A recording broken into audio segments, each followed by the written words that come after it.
Places, grime, dirt, sand tend to build up. Let's see what happens.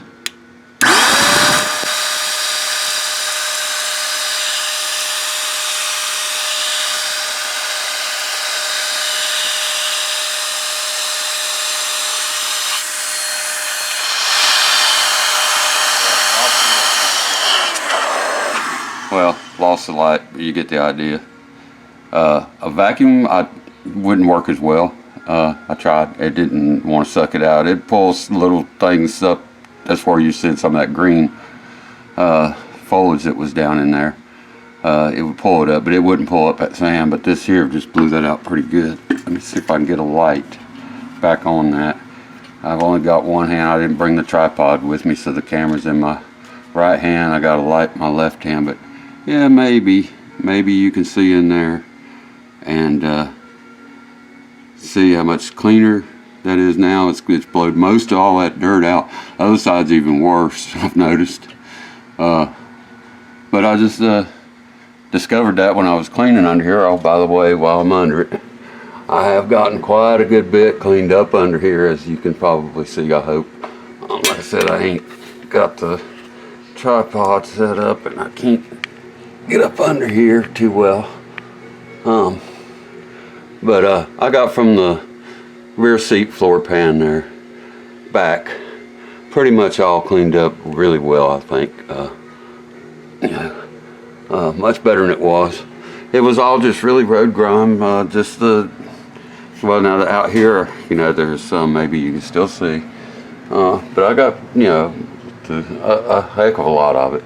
I just sprayed it down with Purple Power, and then took another spray bottle with water and just kept rinsing it with water with the towels laying on the floor here, and did about a quarter of it at a time. So I started like back in there and did this first quarter up to here roughly, where, you know, drip would be at the low spots, and then once I got that quarter done, I went over to the other side, did the same thing, back to the same point, and then I did this in here. Same, I did quarter at a time, or well, this section at a time, really, up to the spare tire compartment area, and you know, just kept working my way to the back. I didn't get under the bumper cover real good and all. I've gotten to the bumper, actually, I guess you'd say. Anything behind the bumper further on back there is not cleaned out. You can see where I can see them from here. You might see them in this video, I don't know. Some mice have carried some little seeds in there. So really, I probably ought to take the bumper cover off, and may do that, you know, eventually here before long. It's not a priority. I see there's some dirt under there still that I didn't get, so I will take it off and clean everything then, and take the bumper off and clean it real well. The actual bumper itself, the cover, clean it, and then the bumper, take it off and wash it down real good. But yeah, it's coming along. Yeah, I'm taking the heat shield out now to take home, and I'll clean it. It's actually pretty clean. I don't know if you see back in there or not, but you know, I've not done anything forward from here forward yet. I've not really done anything, but I am going to take that heat shield out and just wash it. It's not really dirty, but you know, I'll give it a good clean and clean under, you know, the pan itself, and before I put it back in. And I'm still toying with the idea of that 2.5-inch exhaust system. I've not went to talk to the man, but I think I'm going to do that, just to have it, and in case, you know.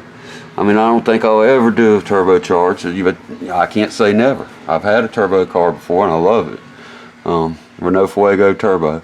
The electronics on it was junk, but the car itself would simply fly. I mean, God, that car was fast. It scared a lot of people. It scared me a couple times. I think I had a top speed of 142 miles an hour. Never saw that in it, but I mean, I was well over 120, 125, and a few times on the interstate. And it would actually pull out 1.6 liter, I think, 4-cylinder. I believe it was 1.6. But it was a fast little car. It just, like I said, there was electrical issues with it. But I think that was common with all of them. But oh well. This was just supposed to be a quickie to show you that. When I saw that, I wasn't even sure that was going to work. That this Mighty Vac thing, or Mighty Desk or whatever, Data Vac. Oh, best part right there, made in USA. This, I've had this thing, I don't know how many years. Well, yeah, you can see it was in 2012. It was manufactured in May of 2012. So 10 years. I ain't used it a whole lot. You know, used it for cleaning up. What it was designed for, or advertised for, was blow out of computers, and that's what I've used it for. But it come in real handy for things like this. But anyway, that's where I'm at, and you know, it's coming along little by little. Still, you know, months, maybe years away from it actually being on the road, but it's coming along. All right, y'all have a good one. God bless. Bye.